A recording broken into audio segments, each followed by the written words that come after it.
रश्मि की उम्र यही कोई 20-22 साल की होगी। 2 साल पहले बस दुर्घटना में उसके माता पिता का देहांत हो चुका था।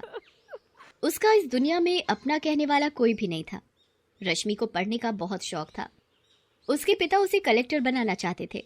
उन्होंने रश्मि की पढ़ाई में कोई कसर नहीं छोड़ी, मगर उनकी अचानक हुई मौत से जैसे रश्मि के सारे सपने बिखरने लगे। घर में जो कुछ भी जमा पूंजी बची थी, उससे रश्मि ने किसी तरह अपने कॉलेज की पढ़ाई पूरी की।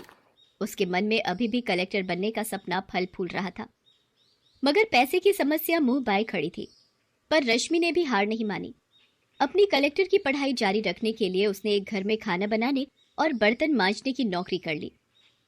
जब उसके दोस्तों ने कहा, अरे रश्मि, तू पढ़ी लिखी ग्रेजुएट होकर अब बर्तन मांजने और खाना बनाने का काम करेगी?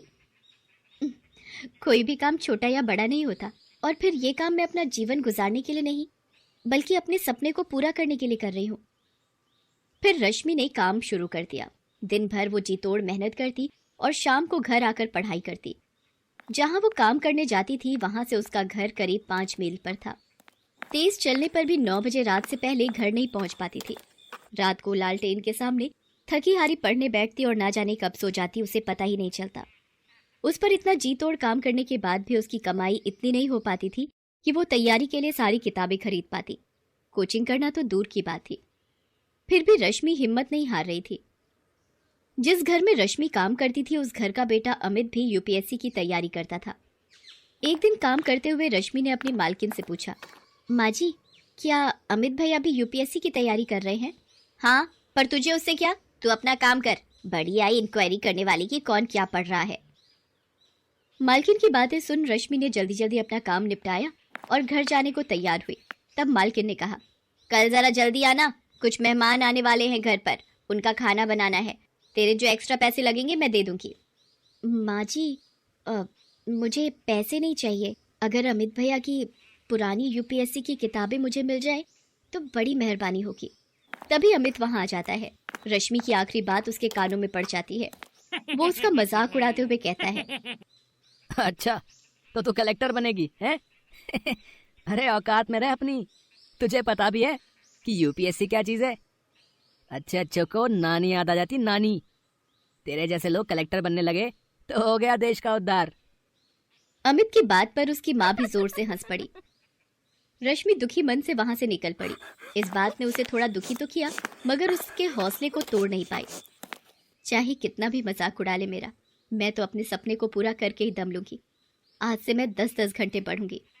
अब चैन से उसी दिन सोऊंगी जब मेरा सपना पूरा हो जाए, और अगर मैं इस सपने को पूरा करने के लिए मर भी गई तो वही सही।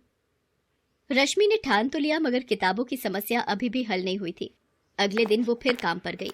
वहां उसने सारे मेहमानों का खाना बनाया और जब सब मेहमान खा पी कर चले गए, तब वो मालकिन के पास गई और बोली, माँ जी, सारा काम हो गया।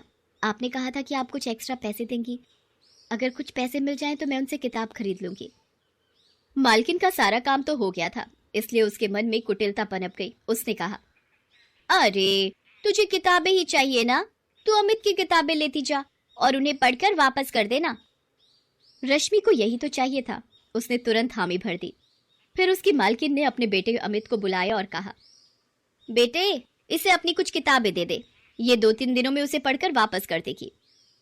माँ के कहने पर अमित ने अपनी कुछ किताबें लाकर रश्मि को दे दी। इसके बाद तो जैसे ये सिलसिला ही चल पड़ा। मालकिन रश्मि से मनचाहे काम करवाती और बदले में उसे कुछ किताबें पढ़ने को मिल जाया करती थीं। मालकिन को इसमें अपना फायदा नजर आता था। उधर किताबें मिलने से रश्मि में एक नया जोश भर गया। अब वो दुगने उत्साह से अपनी तैयारी करने लगी। अमित की वो किताबें जो अलमारी में रखी धूल खा रही थी, उनके भी भाग्य जाग गए। एक दिन मालकिन ने काम करती हुई रश्मि से पूछा, क्यों रश्मि, तेरी पढ़ाई कैसी चल रही है? अब तो तुझे किताबें भी मिल रही हैं। रश्मि कुछ बोलती इससे पहले ही वहां अमित आ गया और बोला, अरे इसकी पढ़ाई कैसी चल रही होगी? सारा दिन तो ये यहाँ रहती है, पढ़ाई क्या खाक करेगी? क्यों रश्मि, तुझे पता भी है कि इस परीक्षा में कितने पेपर होते हैं? हाँ भैया, मुझे पता है कि इसमें कितने पेपर होते हैं। मेरी तैयारी दोनों पेपरों के लिए पूरी है। अच्छा, तुम मेरे एक सवाल का जवाब दो कि खजुराहो के मंदिर का निर्माण किसके शासनकाल में हुआ था? अमित की हवा निकल गई। उसे इस सवाल का जवाब नहीं पता था। क्या हुआ भैया, ये तो बहुत मामूली सा सवाल है, आपको इसका जवाब नहीं पता क्या? अमित कुछ नहीं बोला और चुपचाप वहां से चला गया। आज रश्मि ने अपनी सारी बेइज्जतियों का जवाब एक झटके में दे दिया था। रश्मि पूरी लगन से अपनी तैयारी करती रही। उसने पूरी परीक्षा का सिलेबस परीक्षा से 2 महीने पहले ही खत्म कर दिया। निश्चित समय पर परीक्षाएं हुई और रश्मि ने आसानी से प्री एग्जाम निकाल लिया।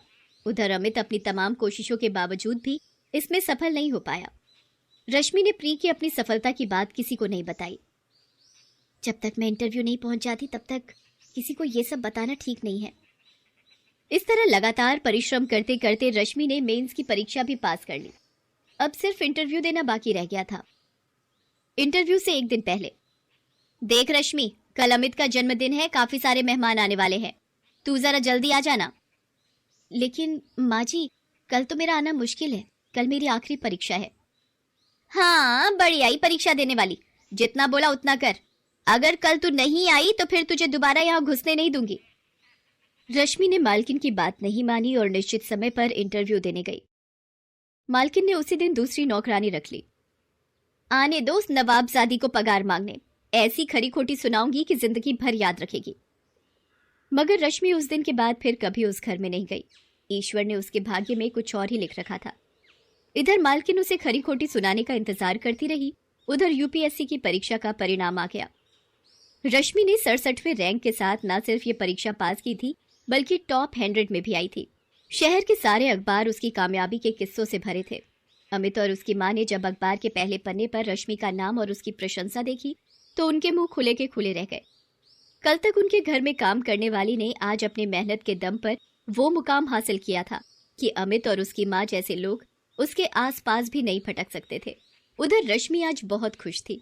आज उसकी सफलता ने न सिर्फ उसका और उसके पिता का सपना पूरा किया था, बल्कि अमित और उसकी मां जैसे लोगों के मुंह पर ताले भी लगा दिए थे, जो किसी की हैसियत देखकर उनके दिमाग का अंदाजा लगाते हैं।